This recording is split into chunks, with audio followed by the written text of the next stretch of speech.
ମା, ଏ ମା, ମା।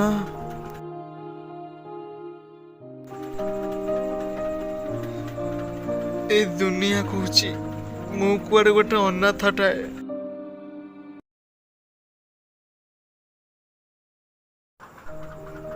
ମୋର ବାପା ମା କେହି ନାହାନ୍ତି। ଆଉ ମୁଁ କୁଆଡେ ଗୋଟେ ଅଲକ୍ଷଣାଟାଏ। ମା ଜନ୍ମ ହଉ ମୋ ବାପାଙ୍କୁ ଖାଇଲି, ଆଉ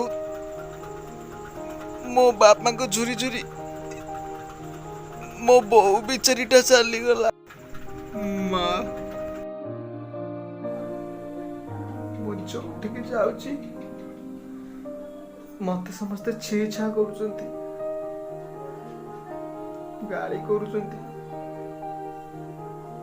ଆଉ କହୁଛନ୍ତି ଆଜି ସକାଳୁ କାହା ମୁହଁ ଦେଖିଥିଲା କେଜାଣି, ଆଜି ଭିକାରୀର ମୁହଁ ଦେଖିଲା। ସମସ୍ତେ କହୁଛନ୍ତି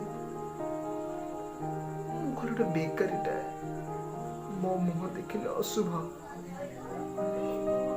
ମୋ ମୁହଁ ଦେଖିଲେ ଦିନରେ ଖାଇବାକୁ ମିଳିବନି। ଠିକ ଅଛି, ଠିକ ଅଛି। ଆଉ ଯେତେବେଳେ ସନ୍ଧ୍ୟା ହୁଏ ମୁଁ ଘରକୁ ଫେରେ, ସେତେବେଳେ ଏଇ କୁନି କୁନି ଛୁଆ ମାନେ ଗାଁ ଆମ୍ବ ତୋଟାର ଗଛ ମୂଳରେ ଚକା ଚକା ଭୁଅଁରେ ଖେଳୁଥାନ୍ତି।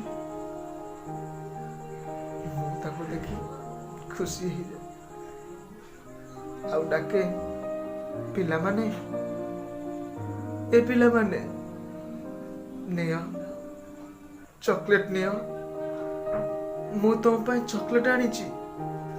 ହେଲେ ହେଲେ ସେମାନେ ମୋ କଥା ଶୁଣନ୍ତିନି, କୁହନ୍ତି ଏଇ ଚାଲରେ ବାମନା ଭୂତ ଆଇଛି, ଚାଲ ପଳେଇବା। ଆଉ ଶେଷରେ ମୁଁ ନିରାଶ ହେଇ ଘରକୁ ଫେରେ।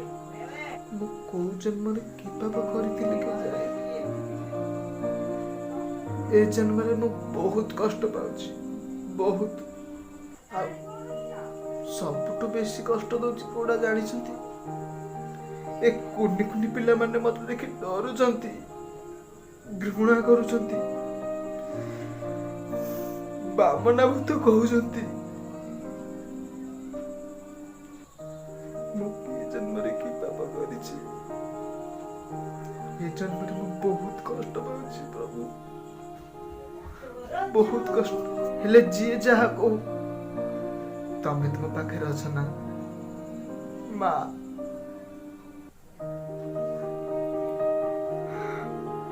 ମୁଁ ଆସୁଛି,